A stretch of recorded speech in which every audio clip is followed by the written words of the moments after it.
దండములు సమర్పించుకుంటూ ఇక్కడ ఉన్నటువంటి తల్లులకు హృదయపూర్వకంగా దండములు సమర్పించుకుంటూ నిజంగానే వీళ్ళు ఎంత పవిత్రం అనుకుంటాను.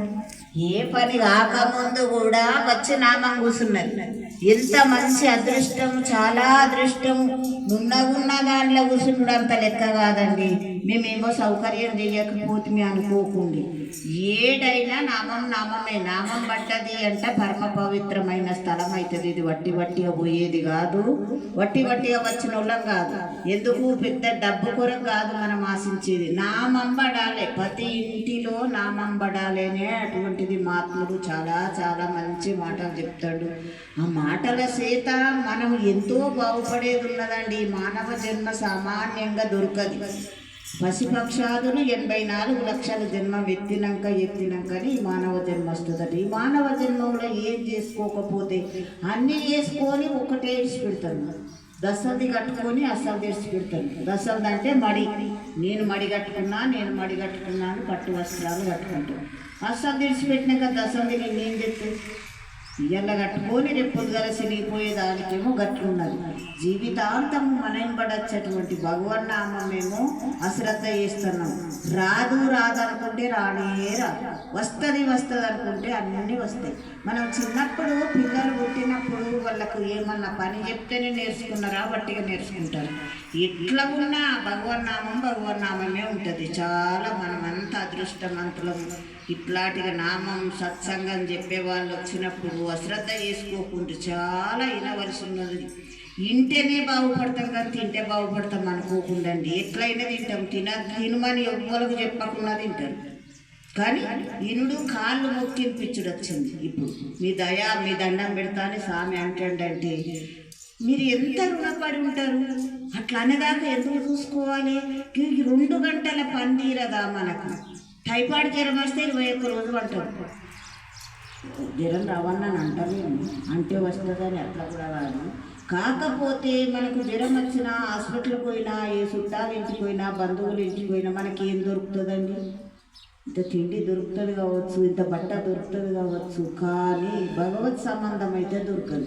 భగవత్ సంబంధం దొరకాలంటేనే బాగా మనం ప్రయత్నం చేయాలి. చాలా మనమందరం అదృష్టవంతులము. చాలా ప్రయత్నం చేస్తే బాగుపడతాం. ఏమి లేదు, ఇలా ఖర్చు లేని పని. నాలుకని సొత్తు, నా మమ్మీ సొత్తు. నామం చేసుకునేటువంటి అదృష్టం కలిగింది అంటే తప్పకుండా మనము జ్ఞానంలో ఉన్నామండి. పశుపక్షాదులకేమో జ్ఞానం లేదు. దానికి ఏ అలవాట్లు అంటే అన్ని అలవాట్లు మనోళ్ళు అవిటికి ఉన్నాయి. కానీ మంచి అనేటువంటిది తెలిసింది మనిషికి తెలిసింది. పోడగొట్టుకోకుండా బాగా భగవాన్ నామంతో మనం బాగా బతికే అటువంటి అదృష్టం ఉన్నది. చాలా నేను చెప్పిందే చెప్పుడు, ఏం చెప్పలేను. కానీ మీరందరూ భగవన్ నామం పట్టుకుంటారని ఆశించుతున్న గద్దకు తప్ప నేనేం చెయ్యలేను. మీలను దయాన్న దండం పెట్టినా కానీ మీ మనసులో దొరకాలి. ఎట్లా దొరకాలంటే ఇవాళ నియమంగా నువ్వు అన్నం వండుకోవాలి అంటే కొలుసుకొని వండుకుంటావు. దానవది కాదా, దానికన్నా ఎక్కువనండి ఇది. ఇది ఇవాళ నేను ఎంత చేసుకుంటా అంటే చేయగలుగుతాను. పట్టుదల మనకుంటే అన్ని పనులు చేయగలుగుతాం. మనం ఇంటి పనులే చేసుకోమంటారు. ఏడికో పోయి ఎన్నో చెట్టు కిందనో ఎన్నో గుడికాడనో కూర్చుండి తపస్సు చేసుకోమని ఎవరూ చెప్పారు.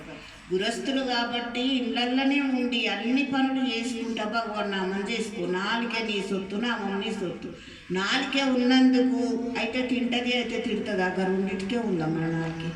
కాదు. మనకు అస్సలైనటువంటి యాత్ర ప్రయాణంకు మనకు దొరికే ఆదాయం దొరికేటువంటి నామం ఉంది కాబట్టి నామంతో చాలా చాలా బాగుపడతాము.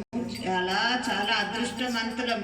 చెవులున్నందుకు, నోరున్నందుకు, మూతున్నందుకు, ముక్కున్నందుకు, కాళ్ళున్నందుకు, చెయ్యిలున్నందుకు ఏమి చేసి ఇడికెళ్ళి పోతావు?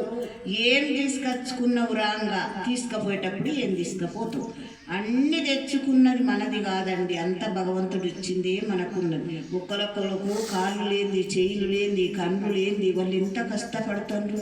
అది లేనప్పుడు మనకు తెలుస్తుంది దాని విలువ వేసుంటుందో. ఒక్క కాలుకి ఏమన్నా కొంచెం వంకర కానీ అప్పుడు చాలా పశ్చాత్తాపడతాం.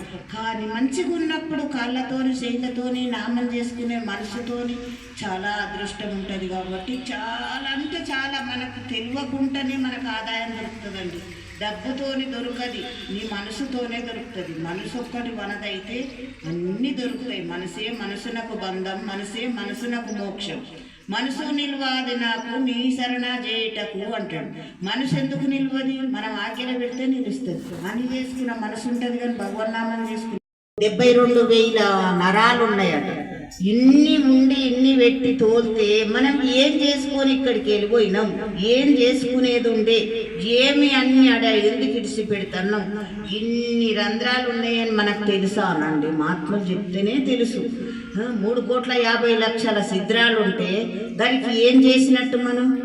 ఇప్పుడు ఏం చేయలే. ఇన్ని పెట్టి తోలిన భగవంతుణ్ణి మర్చిపోయి ఇల్లు పిల్లలు, ఇల్లు అంటావు, ఉల్లాసపడతావు. నీ ఇల్లు ఎక్కడిదే జీవ, అల్లంత దూరాన ఒళ్ళకాటిలోన నీ ఇల్లు ఉన్నదే తీవ. భార్య పిల్లలు నాయి బంగ్లాలు నావని భ్రమపడి తిరిగేవే జీవ. ప్రాణి వెళ్ళటి వెళ్ళ భార్య పిల్లలు రావురు, బంగ్లాలు రావు ఓ జీవ. మన పెద్దలు పోయినప్పుడు మనం పోయినామండి. మనమే పోకపోతే మన పిల్లలు ఎట్లా వస్తారు? కానీ మంచి మాటలు దొరికినప్పుడే బరుకోవాలి. ఎవరన్నా ఏమంటారు అంటే ఏర్పడినప్పుడే అంతే ఎత్తిపోసుకోవాలి. అప్పుడు ఉండే, ఇప్పుడు మస్తు ఉన్నది కాబట్టి ద్రైవేళ్ళు ఇస్తుండ్రు, ఏర్పడతలేదు ఇప్పుడు ఏర్పడితే. కానీ అప్పుడు ఉండే కోసో ఇంటికాడ ఏ పని ఉన్నా లేకున్నా, వండుకోకున్నా దాన్ని దెబ్బ పోయి ఇంత కైకి చేసుకొచ్చుకుంటే పైసలు జమ అవుతాయి అని ఉండే అప్పుడు. ఇప్పుడు ఏమున్నదండి? ఇంట్లో ఉన్నదే తినతందుకే మూలుగుడు ఎక్కువైంది. తినుడు తక్కువ, మూలుగుడు ఎక్కువ. రాజా రామచంద్ర భగవానికి జై.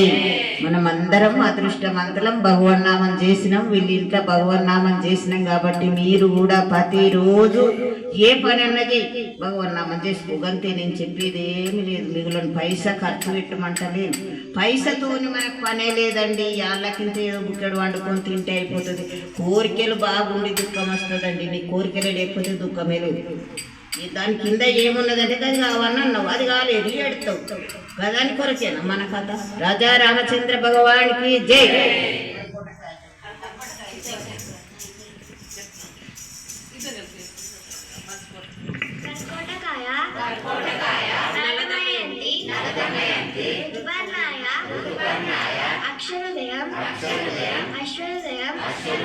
నమో నమః. కర్కోటకాయ నలదమయంతి ఋతుపరిణాయ అక్షహృదయ అశ్వహృదయం నమో నమః. కర్కోటకాయ నలదమయంతి ఋతుపరిణాయ అక్షహృదయం అశ్వహృదయం నమో నమః. శ్రీరామ్.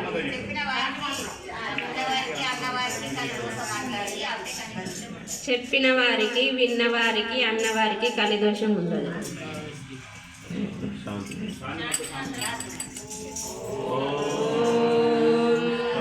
సహనాగునస్తు సహనోభవంతు సహ వీర్యం కరవావహే తేజస్వినామధీతమస్తు మా విద్విషావహే.